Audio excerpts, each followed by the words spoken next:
YouTube చేసే వాళ్ళందరికీ కష్టాలు బాధలు ఏమీ లేకుండానే వీళ్ళు యూట్యూబ్ చేస్తున్నారా అని చాలామంది అంటే చాలామంది నన్ను అడుగుతారు.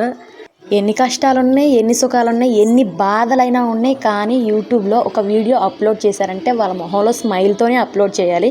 అప్పుడే వాళ్ళు వేరే వాళ్ళు చూసే ప్రతి ఒక్కరికి కూడా వీళ్ళు ఎప్పుడు నవ్వుతూనే ఉంటారు, పాజిటివ్గా అనిపించింది కూడా మన వీడియోస్ బాగా చూస్తారు. ఏడ్చే వాళ్ళ వీడియోస్ చూడరా అంటే వాళ్ళే చూస్తారు. కంటెంట్ కోసమే ఏడుస్తారు, మంది కంటెంట్ కోసమే స్మైల్ చేస్తారు. అదంతా ఎందుకులే కానీ ఇప్పుడు ఈ వీడియో అయితే నా బర్త్డే రోజు వీడియో. మా తమ్ముడు వాళ్ళ ఆవిడైతే అంది, ఏంటి కేక్ కట్ చేసిన వీడియో నాకు అప్లోడ్ చేయలేదు యూట్యూబ్లో అని.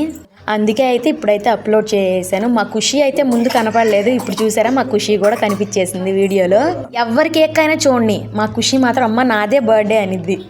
దాని బర్త్డే మాత్రం పెద్దగా అయితే సెలబ్రేట్ చేయలేదు. రిష్ గౌడ్కి అయితే బాగా సెలబ్రేషన్ చేసాం.